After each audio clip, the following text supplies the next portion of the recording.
Becky. I'm a wig and makeup designer, and what that means in the context of theater is that for most shows, you're either going to have a costume designer who's going to be the one that's going to pick out what the hair, wigs, and makeup are going to look like for a show, or they're going to hire a wig and makeup designer. So the wig and makeup designer would then work with the costume designer, and then together you all would go through the renderings and the research, and you would figure out what the best look is going to be for each character with whatever play that you're doing and within the context of the play that you're doing.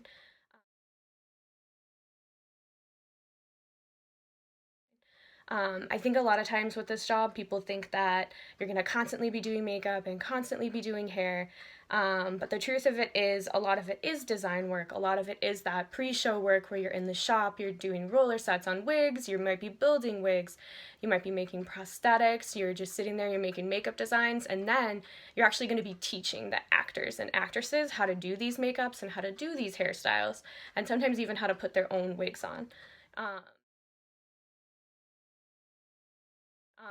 a lot of times, I think people think that wig and makeup designers are the ones who are always doing everybody's makeup for shows, but that is not necessarily true most of the time, unless it is something really specialized. The wig and makeup designer is just going to be teaching the actor or actress how to do their makeup, and then they might be there during the runs of the shows to help with changes or to help put wigs on. Sometimes we even end up doing wardrobe things as well.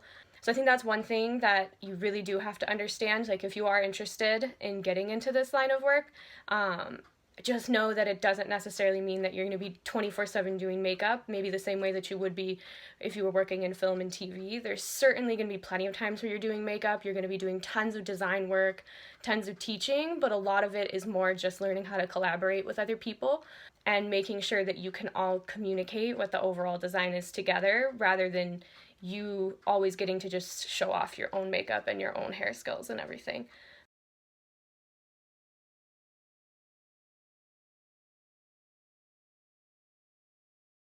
So I think that if you are interested in becoming a wig and makeup designer, my best piece of advice to you is to really, really look into the program and the school that you're considering going to, because in my personal opinion, every school and every program, they're definitely not created equally. What you're going to find is that a lot of schools are going to be more of like a wig and hair based program than they are necessarily going to be a big focus on makeup.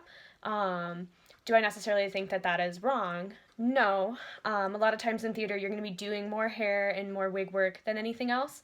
It's a very important skill to learn. Being able to do wig making and ventilating, that's something that not a lot of people can do. So it's certainly something that is important for you if you want to go into this field. But I just feel like recently, with how popular makeup has become, I've seen a lot of people who would actually rather just be makeup artists force themselves to go to these theater programs that are not necessarily going to be what they actually want. A lot of times it's just promised to them that this is going to be what they want, or their parents want them to go to a university, or like they played in their like plays in school, or they were in theater in school, so they feel like this is like the next logical step. But I really just, I urge you and I caution you against forcing yourself to go to these programs if it's not what you want.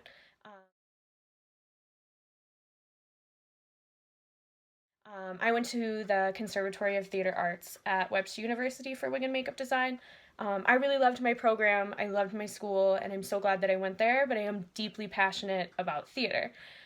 If you are someone who does not share that kind of a passion for theater, then I really don't think you should make yourself go to a conservatory program where your whole life is going to be theater 24/7.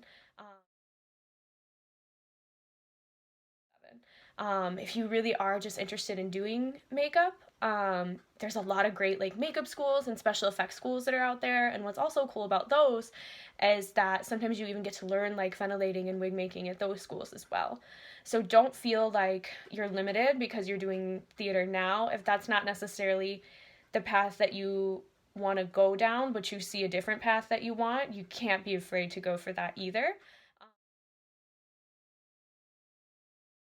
So whether it is like wig and makeup design, or it's lighting design, scenic costume, stage management, acting, whatever it is, just make sure that it's really what you want to be doing, and that you aren't just making yourself do it because you feel like you have to. It's a lot of like time and money to invest, and ultimately you want to make sure that you are passionate about what it is that you're doing. So your most important thing right now is to just make sure that you're really, really researching where it is that you're planning on going, because there's a ton of amazing programs out there. For wig and makeup design, there's so many new places that are offering programs now and opening up. So just make sure that you do your research and that you're happy with where you're going, because in the end, that's really what is going to matter at the end of all this.